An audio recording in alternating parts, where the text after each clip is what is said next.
Hello and welcome to W S cube tech. मैं हूं BK Singh और आज के इस मैटलैब के अंदर हम देखने वाले हैं बेसिक प्रोजेक्ट्स। बेसिक प्रोजेक्ट के अंदर जो पहला प्रोजेक्ट हम कवर करेंगे वो सिमुलिंक के अंदर होगा। तो सिमुलिंक के अंदर हम कैसे किसी ब्लॉक को यूज़ करके अपना प्रोजेक्ट इम्प्लीमेंटेशन कंप्लीट कर सकते हैं। तो चलिए वो चीज़ हम देखेंगे। तो प्रोजेक्ट के अंदर जो पहला हमने लिया है वो लिया है सिमुलिंक के अंदर, और वो है हमारा ASK मॉड्यूलेशन एंड डीमॉड्यूलेशन, यानी कंप्लीट मॉड्यूलेशन करना है और डीमॉड्यूलेशन करना है सिमुलिंक के थ्रू। तो सिमुलिंक के थ्रू सबसे पहले जो आप एएस के मॉड्यूलेशन एंड डीमॉड्यूलेशन करेंगे तो उसका जो वेवफॉर्म है मैं यहाँ पे दिखा देता हूँ आपको कि इस वेवफॉर्म के अंदर सबसे पहले क्या क्या चीज़ें इंक्लूड होती हैं और उसका मॉड्यूलेशन होगा वो कैसे होगा और डीमॉड्यूलेशन कैसे होगा। उसके बाद हम इसको ब्लॉक के थ्रू इम्प्लीमेंट करेंगे। तो चलिए यहाँ पे देखिए हमारा ये बाइनरी सीक्वेंस है या बाइनरी डाटा सीक्वेंस। तो सबसे पहले जो इनपुट के अंदर हम लेते हैं वो बाइनरी सीक्वेंस है। ये जस्ट थ्योरेटिकल है, जब हम प्रैक्टिकल करेंगे तो उसके अंदर क्या हुआ कि आप डायरेक्टली इस वेवफॉर्म को ले सकते हैं। तो ये बाइनरी डाटा सीक्वेंस 101010 के फॉर्म में होता है और यहाँ पे हमने बाइनरी इनपुट लिया है। उसके बाद हम उसको कन्वर्ट करेंगे NRZ लेवल के फॉर्म में, यानी कि ये कोडिंग होती है जिसके अंदर non return to zero level के हिसाब से हमारा क्या होगा, 1 हाई रिप्रेजेंट करेगा, 0 लो रिप्रेजेंट करेगा, फिर 1 हाई रिप्रेजेंट करेगा और 0 लो रिप्रेजेंट करेगा। तो इस हिसाब से हमारा हाई लो कंटिन्यूस वेवफॉर्म या इसको बोलते हैं डाटा वेवफॉर्म जनरेट हो जाएगा। उसके बाद हम एक कैरियर सिग्नल लेंगे। कैरियर सिग्नल में भी साइनोसोडल या कोसाइन कोई भी हो सकता है जो कंटिन्यूस नेचर होगा। तो ये हमारे पास देखिए ये साइनोसोडल वेव या कोसाइन वेव हम दोनों प्लॉट कर सकते हैं। यहाँ पे हमारे पास साइन 2π/ft दिया हुआ है, यानी कि हम यहाँ पे फ्रीक्वेंसी सेट करेंगे, उस फ्रीक्वेंसी के हिसाब से हमारा जो कैरियर सिग्नल है वो जनरेट होगा और इस टाइप का वेवफॉर्म हमें दिख जाएगा। बट फाइनली जो एएस की वेव होता है, एएस की वेव का मतलब एम्पलीट्यूड शिफ्ट कीइंग होता है। एम्पलीट्यूड शिफ्ट कीइंग का मतलब होता है जहाँ पे एम्पलीट्यूड हाई हो किसका, बाइनरी डाटा का, वहाँ पे तो सिग्नल हमारा ट्रांसमिट होगा, और जहाँ पे बाइनरी डाटा की वैल्यू लो हो या ज़ीरो हो तो वहाँ पे हमारा क्या होगा कि जो कैरियर सिग्नल है वो ट्रांसमिट नहीं होगा। तो आप देख सकते हैं यहाँ पे 0 है तो इस रो के अंदर हमारा क्या हुआ, ये डाटा ट्रांसमिट नहीं हुआ और हमारे पास आउटपुट के अंदर 0 या कुछ भी ट्रांसमिट नहीं हुआ। सिमिलरली जब हमारे पास डाटा वेव फॉर्म की वैल्यू हाई है यानी 1 और 1 है, तब हमारे पास ये वाला पार्ट होगा सिग्नल का, वो ट्रांसमिट होगा। यहाँ पे देखिए ये ट्रांसमिट हुआ, उसके बाद वापस जब 0 हुआ तो ये वाला पार्ट हमारा वापस से 0 हो गया। तो इस तरीके से यानी कि यहाँ पे सिग्नल हमारा ट्रांसमिट नहीं हुआ। सिमिलरली आप देख सकते हैं जहाँ भी 1 है 1 है 1 है और 1 है, वहाँ पे उतने पार्ट के लिए हमारा सिग्नल ट्रांसमिट हुआ है, और जहाँ पे 0 है वहाँ पे सिग्नल ट्रांसमिट नहीं हुआ है। तो इसी को हम बोलते हैं एम्पलीट्यूड शिफ्ट कीइंग। जहाँ जहाँ पे एम्पलीट्यूड हाई हो वहाँ पे हमारा सिग्नल ट्रांसमिट होगा। एम्पलीट्यूड हाई का मतलब when data waveform value is high, data waveform value high का मतलब जहाँ पे वैल्यू 1 हो तो वहाँ पे ट्रांसमिट होगा, और जहाँ पे वैल्यू 0 हो वहाँ पे सिग्नल ट्रांसमिट नहीं होगा। तो इस तरीके से हम इसको बोलते हैं एम्पलीट्यूड मॉड्यूलेटेड वेवफॉर्म। तो ये देख सकते हैं आप, ये हमारा एएस के वेवफॉर्म है और इसी को हमें जनरेट करना है यूजिंग मैटलैब सिमुलिंक। उसके बाद आता है इसका डीमॉड्यूलेशन। तो डीमॉड्यूलेशन में क्या होता है कि अगर हम इसी वेवफॉर्म को ले लें, क्योंकि ये हमारे ट्रांसमीटर साइड पे होगा, तो ट्रांसमीटर साइड पे जब ये सिग्नल ट्रांसमिट होगा रिसीवर पे हमें वापस इस टाइप का चाहिए। अगर हम डीमॉड्यूलेशन पे बात करते हैं तो रिसीवर पे हमारा इस टाइप का डाटा चाहिए, क्योंकि जो हमने ट्रांसमिट किया वही हमारे पास वापस चाहिए। तो इस केस में क्या होगा कि रिसीवर पे हम ऐसा डिज़ाइन करेंगे कि ये जो वेवफॉर्म है जहाँ पे हाई हो वहाँ पे 1 आ जाए, जहाँ पे 0 हो वापस 0 आ जाए। तो इस तरीके से देखेंगे हाई जहाँ जहाँ पे सिग्नल है वहाँ पे अगर मैं 1 प्लॉट कर दूँ और जहाँ पे सिग्नल नहीं है वहाँ पे 0 प्लॉट कर दूँ, तो यहाँ पे देखिए वापस 1, और इस तरीके से मैं प्लॉट कर दूँ तो आप देखिएगा ये जो वेवफॉर्म है ये सिमिलर टू इनपुट वेवफॉर्म है, ये वाला वेवफॉर्म। तो आप देखिए ये वाला वेवफॉर्म और ये वाला वेवफॉर्म दोनों सेम है। तो हम इसी कॉन्सेप्ट को लगा के रिसीवर पे क्या करेंगे, यानी रिसीवर साइड पे हम इस डाटा को रिकवर करेंगे। तो इस डाटा को जब हम रिकवर कर लेंगे तो इसको बोलते हैं डीमॉड्यूलेशन। तो ये दोनों प्रोसेस हम सिमुलिंक के थ्रू इम्प्लीमेंट करने वाले हैं। तो चलिए हम मैटलैब विंडो पे चलते हैं। तो चलिए ये मैटलैब के अंदर हम आ चुके हैं सिमुलिंक लाइब्रेरी के अंदर। तो सिमुलिंक लाइब्रेरी के अंदर हम इसको क्या करेंगे कि इम्प्लीमेंट करेंगे हमारा ASK वेवफॉर्म। तो चलिए मैं यहाँ पे पहले लिख देता हूँ ASK मॉड्यूलेशन एंड डीमॉड्यूलेशन, और इसको थोड़ा सा साइज इंक्रीज कर देते हैं ताकि विजिबल हो जाए। तो चलिए अब हमें सबसे पहले लेना है कि बाइनरी वेवफॉर्म कैसे जनरेट करते हैं। तो उसके लिए हम जाएंगे, देखिए आप यहाँ पे सोर्सेस के अंदर जाइए, कम्युनिकेशन सिस्टम टूल बॉक्स के अंदर, ध्यान रखिए कम्युनिकेशन सिस्टम टूल बॉक्स के अंदर आप जाएंगे, उसके बाद कम्युनिकेशन सोर्सेस के अंदर जाएंगे। यहाँ पे देखिए हमारे पास रैंडम डाटा सोर्सेस है। तो यहाँ पे मैं डबल क्लिक करूँगा तो यहाँ पे देखिएगा बर्नौली बाइनरी जनरेटर, ये क्या करेगा, आपको बाइनरी वेवफॉर्म जनरेट करके दे देगा। तो चलिए यहाँ पे हम इसको ड्रैग एंड ड्रॉप करते हैं अपने मॉडल फाइल के अंदर। आपको ये पाथ ध्यान रखना है। सबसे पहले कम्युनिकेशन ब्लॉक के अंदर कम्युनिकेशन सिस्टम टूल बॉक्स में जाएंगे, उसके बाद कॉमन सोर्सेस में जाएंगे, और उसके बाद रैंडम डाटा सोर्स, वहाँ से हम ब्लॉक को उठा लेंगे। यानी रैंडम डाटा सोर्स के अंदर हमारे पास 3 वेवफॉर्म है, और भी हमारे पास देखिए बर्नौली बाइनरी जनरेटर है, पॉइजन इंटीग्रेटर है, उसके बाद रैंडम इंटीग्रेट जनरेटर है। तो इस तरीके से यहाँ से देख सकते हैं बहुत सारे जनरेटर हैं, बट हमारे जो एप्लीकेशन में ASK के अंदर आएगा वो आएगा बर्नौली बाइनरी जनरेटर। तो ये हमने बर्नौली बाइनरी जनरेटर ले लिया। इसके साथ साथ हमारे पास एक कैरियर वेव चाहिए, तो कैरियर वेव के लिए हम यहाँ पे साइनसॉइडल वेव ले लेते हैं। तो ये हम सोर्सेस के अंदर जाएंगे, और यहाँ से देखिए साइन वेव का ब्लॉक हम ड्रैग एंड ड्रॉप करेंगे अपने मॉडल फाइल के अंदर। तो ये हमारे पास साइन वेव आ गया। अब इसके साथ साथ हम जो लेंगे, एक प्रोडक्ट लेंगे, तो प्रोडक्ट हमारे पास मैथ ऑपरेशन में आएगा। तो यहाँ से हम प्रोडक्ट ले लेते हैं, ये हमारे पास आ गया प्रोडक्ट।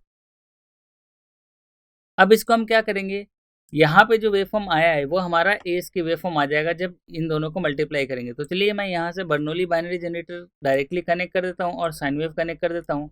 इसके अंदर मैं फ्रीक्वेंसी चेंजेस करूँगा कुछ। तो यहाँ पे देखिए साइन वेव के अंदर जो पैरामीटर सेट करना है वो आप अपने अकॉर्डिंग सेट कर रहे हैं। मैं यहाँ पे फ्रीक्वेंसी 10 रख देता हूँ, या ऐसे कर देते हैं, सिंस ये रेडियन में है तो 2 इंटू पाई इंटू फ्रीक्वेंसी रख देते हैं सपोज 4, और सैम्पल टाइम 0.01 सेट कर देते हैं और अप्लाई कर देते हैं। तो ये हमारे पास साइन वेव आया, ये हमारे पास बर्नौली बाइनरी जनरेटर है। तो यहाँ पे अगर मैं डबल क्लिक करूँ तो इसके जो पैरामीटर्स हैं इसको एज इट इज़ रखना है, इसमें कुछ चेंजेस नहीं करने हैं, और फिर ओके करना है।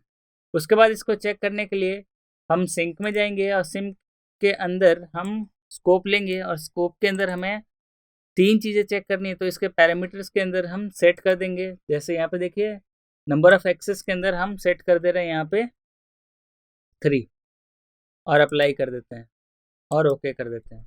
ये देखिए हमारे पास 3 वेवफॉर्म चेक करने के लिए 3 ब्लॉक्स बने हुए आ गए। तो चलिए मैं इन सबको एक साथ कनेक्ट करता हूँ।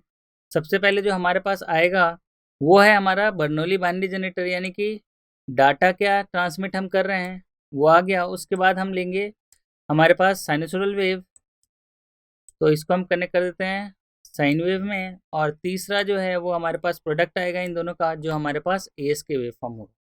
तो चलिए मैं इसको एक बार रन करता हूँ, और रन करने के बाद फिर इसको देखते हैं कि हमारे पास आउटपुट में क्या आया। तो यहाँ पे देखिए डबल क्लिक किया मैंने, और इसको बड़ा कर देते हैं।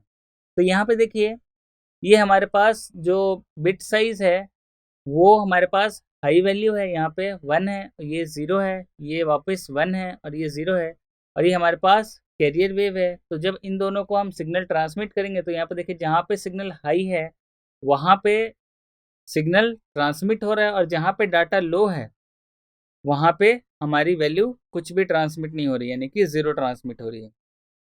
तो इसी तरीके से ASK के अंदर जहाँ पे amplitude of the signal high हो वहाँ पे, एम्पलीट्यूड ऑफ सिग्नल का मतलब जहाँ पे डाटा बिट्स अवेलेबल हो, यानी डाटा बिट की वैल्यू 1 हो वहाँ पे तो सिग्नल ट्रांसमिट होगा, जहाँ पे डाटा बिट 0 हो वहाँ पे सिग्नल ट्रांसमिट नहीं होगा। तो आप देख सकते हैं डायरेक्टली ये हमारा सिंपल सा ASK मॉड्यूलेशन ऑपरेशन परफॉर्म हो गया। तो ये तो था ASK मॉड्यूलेशन। अब इसी से हम क्या करेंगे, वापस से इस डाटा को रिकवर करेंगे। तो इस डाटा को रिकवर करने के लिए हम क्या प्रोसेस करते हैं वो अभी हम देखेंगे ब्लॉक के अंदर, ताकि हम डायरेक्टली रिसीव कर पाएँ डाटा को। सिंस ASK वेवफॉर्म है तो ये तो ट्रांसमिट होगा स्पेस में, जब रिसीवर पे जाएंगे तो हम उसको बोलते हैं डीमॉड्यूलेशन, जहाँ पे हमें जो सिग्नल ट्रांसमिट की है, यानी जो डाटा बिट्स ट्रांसमिट की है वही डाटा बिट्स वापस रिसीव हो जानी चाहिए, तभी हम इसको सक्सेसफुल कम्युनिकेशन मानेंगे थ्रू ASK। तो ये तो था हमारा ब्लॉक जस्ट मॉड्यूलेशन का। तो डीमॉड्यूलेशन लेना है तो चलिए नंबर ऑफ एक्सेस में एक बार और इंक्रीज कर देता हूँ, ताकि हम जब डीमॉड्यूलेट करें तो उसके अंदर हम सिग्नल को चेक कर पाएँ। तो चलिए मैं नंबर ऑफ एक्सेस को 4 कर दिया और ओके कर दिया मैंने, और इसको क्लोज कर देता हूँ। तो चलिए नंबर ऑफ एक्सेस 4 कर दिया, तो यहाँ पे हम जब डीमॉड्यूलेटेड सिग्नल होगा उसको जनरेट करेंगे। तो सबसे पहले जो मॉड्यूलेटेड सिग्नल है ये हमारे पास ASK वेवफॉर्म है या ASK सिग्नल है। यहाँ से क्या करेंगे, हम कनेक्ट करेंगे, एक और प्रोडक्ट ले लेते हैं, तो यहाँ से कॉपी कर सकते हैं या फिर डायरेक्टली आप वापस से मैथ्स के अंदर जा सकते हैं और यहाँ से आप मल्टीप्लायर ब्लॉक यूज़ कर सकते हैं। तो यहाँ पे देखिए प्रोडक्ट वाला आ गया हमारे पास, और इसके अंदर हम ASK इनपुट दे देंगे और इसके साथ साथ जो हमारा सिग्नल है उसको हम इनपुट दे देंगे। तो ये 2 इनपुट आ गया। इसके साथ अब दोनों इनपुट आने के बाद ये क्या करेगा, जो हमारा ASK वेवफॉर्म है और साइनसोइडल वेव है, दोनों सिग्नल आपस में मल्टीप्लाई होंगे। तो यहाँ से क्या पता चलेगा कि जहाँ पे सिग्नल 0 हो वहाँ पे वापस 0 हो जाएगा, और जहाँ पे सिग्नल प्रेजेंट था वो वापस मल्टीप्लाई होके, यानी 2 टाइम्स ऑफ सिग्नल मल्टीप्लिकेशन हो जाएगा। उसके बाद अब हम क्या करेंगे, यहाँ अगर थ्रेशोल्ड लगा दें तो थ्रेशोल्ड में क्या होगा कि जो सिग्नल 0 हो वो तो 0 रिप्रेजेंट करे, और जो सिग्नल 0 से ऊपर हो उसको हम हायर बिट अज्यूम कर लें। तो चलिए उसके लिए हमें थ्रेशोल्ड लगाना पड़ेगा। तो थ्रेशोल्ड के लिए हम जाएंगे मैथ ऑपरेशन के अंदर और यहाँ पे देखेंगे कि जिग्नम फंक्शन कहाँ पे है, क्योंकि ये डायरेक्टली क्या करेगा, हाई या लो वैल्यू प्रोवाइड कर देता है। तो चलिए यहाँ पे देखिए ये जिग्नम ब्लॉक है, ये इसको बोलते हैं साइन ब्लॉक, और इस पर डबल क्लिक करते हैं तो इसके पैरामीटर आप देख सकते हैं। For real input output 1, for positive input, यानी कि अगर कुछ भी वैल्यू रियल के अंदर हो तो आउटपुट 1 दे देगा, अगर हमारे पास इनपुट के अंदर कोई पॉजिटिव वैल्यू हो। अगर नेगेटिव वैल्यू हो तो आउटपुट क्या कर देगा, ये 0 दे देगा। तो ये हमारा काम कर देगा, ताकि हमारे पास जहाँ भी सिग्नल पॉजिटिव के अंदर आए वहाँ पे आउटपुट 1 आना चाहिए, और जहाँ पे 0 आए वहाँ पे 0 आउटपुट आ जाए, या 0 से कम आए तो भी हमारे पास 0 आ जाए। तो चलिए इसको मैं कनेक्ट करता हूँ डायरेक्टली, और इसके आउटपुट को मैं डायरेक्टली स्कोप के अंदर कनेक्ट कर देता हूँ, और इसको वापस से रन करते हैं। रन करने के बाद हम वापस स्कोप के अंदर डबल क्लिक करते हैं और फिर वेवफॉर्म देखते हैं कि हमारा आउटपुट एग्जैक्टली आया कि नहीं आया। तो यहाँ पे देखिए हमारा जो सोर्स था, यानी कि डाटा बिट्स था, ये हमारे पास डाटा है, ये हमारे पास ASK वेवफॉर्म है। तो आप देख सकते हैं ASK वेवफॉर्म के हिसाब से कंपेयर कर सकते हैं। तो ASK वेवफॉर्म जहाँ पे सिग्नल अवेलेबल है वहाँ पे साइन फंक्शन है, या कि अगर कुछ भी वैल्यू अवेलेबल हो पॉजिटिव के अंदर तो उसने आउटपुट दे दिया, अगर 0 हो तो उसने क्या कर दिया, 0 आउटपुट के अंदर दे दिया। सिमिलरली जहाँ पे हमारे पास सिग्नल अवेलेबल था वहाँ पे आउटपुट दिया इसने, और जहाँ पे सिग्नल अवेलेबल नहीं था वहाँ पे 0 आउटपुट दिया। तो आप अगर इसको मैच करेंगे, जो आउटपुट आया लास्ट वाला वो हमारा इससे मैच करेगा, यानी कि डाटा बिट से जो हमने ट्रांसमिट किया था। तो इसको हम बोल सकते हैं मॉड्यूलेशन, और इसको बोल सकते हैं डीमॉड्यूलेशन। तो मॉड्यूलेशन में हमने इस सिग्नल को इस कैरियर के साथ ट्रांसमिट किया तो हमारे पास ASK वेवफॉर्म आ गया, और इस ASK वेवफॉर्म को ट्रांसमिट करके जब रिसीव किया तो वापस हमने क्या किया कि जो कैरियर सिग्नल था उसको मल्टीप्लाई किया, और मल्टीप्लाई करने के बाद हमने जिग्नम फंक्शन से एज अ थ्रेशोल्ड सेलेक्ट किया, और हमारे पास जो डीमॉड्यूलेटेड वेवफॉर्म है वो हमारे पास एज इट इज़ आ गया in the form of data bits. तो इसको हम मॉड्यूलेशन और डीमॉड्यूलेशन पूरा बोलते हैं, और ये हमारा जो छोटा सा प्रोजेक्ट है जिसके अंदर हम मॉड्यूलेशन और डीमॉड्यूलेशन इन डिजिटल सिग्नल जो ट्रांसमिशन होता है उसका हम बेसिक यहाँ पे इम्प्लीमेंट कर सकते हैं, और यहाँ पे हमने ASK का पार्ट कंप्लीट कर लिया। तो चलिए मैं इसको क्लोज कर देता हूँ, और यहाँ पे आपको एक बार वापस से ओवरव्यू देता हूँ कि ये ब्लॉक्स बहुत ही इंपॉर्टेंट है, क्योंकि अगर ब्लॉक्स के अंदर आप फ्रीक्वेंसी चेंज करना चाहें तो चेंज कर सकते हैं, बाकी पैरामीटर्स अगर आप सही नहीं रखेंगे तो आपका आउटपुट सही नहीं आएगा। तो अगर मैं यहाँ पे फ्रीक्वेंसी थोड़ा सा इंक्रीज कर देता हूँ तो क्या इफेक्ट आता है, तो चलिए मैं यहाँ पे 50 कर देता हूँ और अप्लाई करता हूँ, फिर रन करता हूँ। तो यहाँ पे आप देखेंगे कि जैसे ही फ्रीक्वेंसी चेंज की यानी 50 की, तो आप देखिए कि इसका शेप है ना पूरा चेंज हो गया।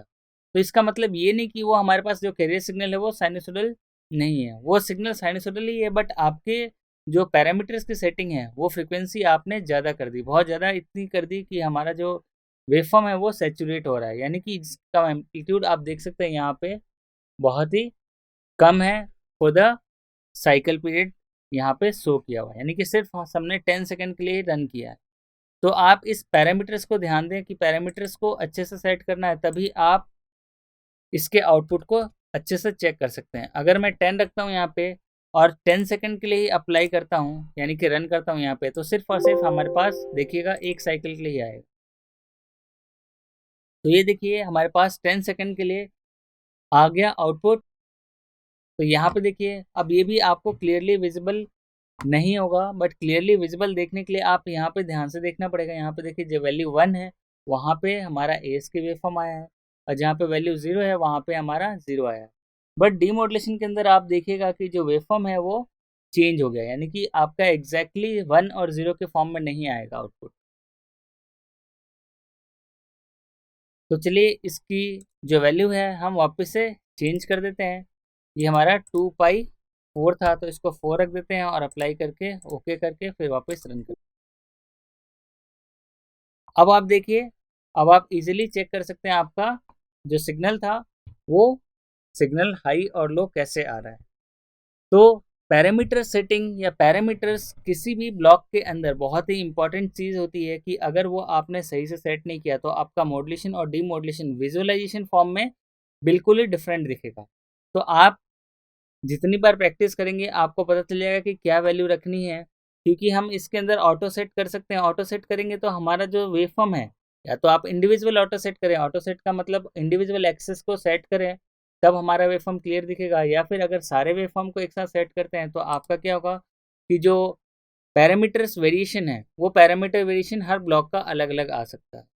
तो होपफुली आप लोगों को ये वीडियो समझ में आया होगा, और आप लोगों का ये जो प्रोजेक्ट है बेसिक मॉड्यूलेशन ऑफ एस के and D modulation of S के, यानी कि एस के मॉड्यूलेशन एंड डी मॉड्यूलेशन, ये आपको समझ में आ गया होगा। तो चलिए इस वीडियो में इतना ही। Thank you.